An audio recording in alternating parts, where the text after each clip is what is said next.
down the curtain at Hollywood Bets Gravel is race number 9. It is the Hollywood Bets Bright Future Maiden Plate, run over 1,400 meters.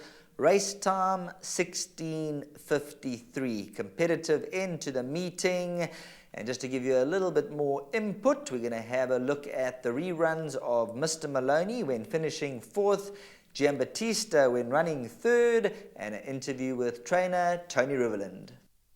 And he's on the inside, Shot of Courage tries to come forward. Paque Mali, all the time, hits the front at the 300, lugging towards the outside, has to run straight. Senor Garcia, Illuminati, 150 to go. All the time, has a length and a half to spare. Senor Garcia's running on to the inside. All the time, you can focus on him for the win. Senor Garcia second. Then came Illuminati. In behind that, Mr. Malone around the white cap. 300 to go, and Admiral Burnham's turn to come forward. Keegan DeMello says, let's go and put this to bed. Bold Premier Giambattista, but Admiral Burnham pulling rank with 150 to go, and you can clear the runway. Admiral Burnham more streetwise to win, clear out here. Bold Premier second, Giambattista third, and then came Triton in 4th position. Yeah, word for word, most probably will need this run. Warren, he had a small setback after his last run, and he didn't work terribly well on Monday morning. For me, he needed it, and so I think one can pass him by for this particular run. Ending the meeting, very competitive event. There's a few horses who have the improvement factor to come. We've got a horse like French Masterpiece, who's a 4-year-old. He's got the experience and also the age on his side. So let's dissect the form. We're going to kick off with number 3, French Masterpiece. 4-year-old son of J. Peg from the Shane Humby stable. His second run was to a horse called Hasta Mañana.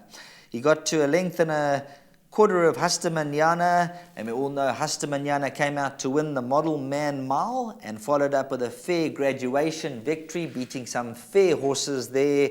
So that looks to be quite a nice run. And then his penultimate run, when running 3rd to Genie. That's a run you've got to take note of.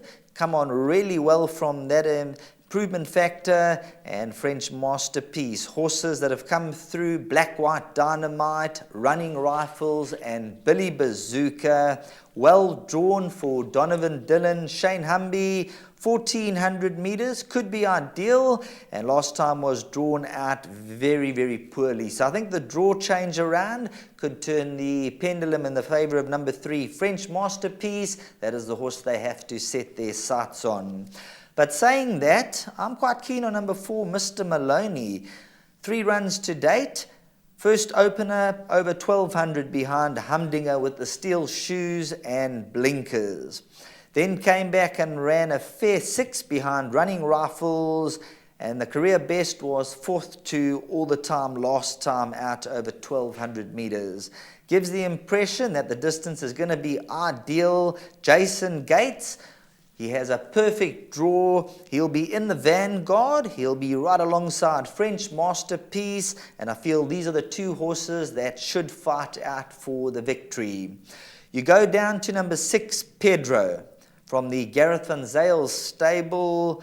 Goes from the 1,200 meters. Will enjoy the step up in distance. Goes the 1,400 meters. Let's just have a look at Pedro. Late progress on debut. That was at the Hollywood Bets Gravel circuit when finishing just over 5 lengths to Joshua Hot Snake, a son of Noble Tune. And when it comes down to improvement and greenness, only the race is going to tell how much this individual has come on from the first educational run, but must be a big improver in the race. Number 8, Giambattista. This is a horse who's also improving with racing. We saw him trying to chase home Admiral Burnham last time out, was making some late progress, does drop the distance to 1,400 meters. So let's see from that draw whether they're going to get up a little handy or they're going to give him a bit of a chance and let him really charge through. I think it's very, very competitive. Of the balance of the runners, number 12, Purple Operator, just needs to overcome the wide draw. But all in all for me, number 3, French Masterpiece on the form lines, does look the horse to beat. But I've got a sneaky suspicion that number 4, Mr. Maloney, is going to chase him all the way down to the line. So take some swingers, exactors, and all your bets with the 3 and the 4, and hopefully you come out on top in the final event on the day.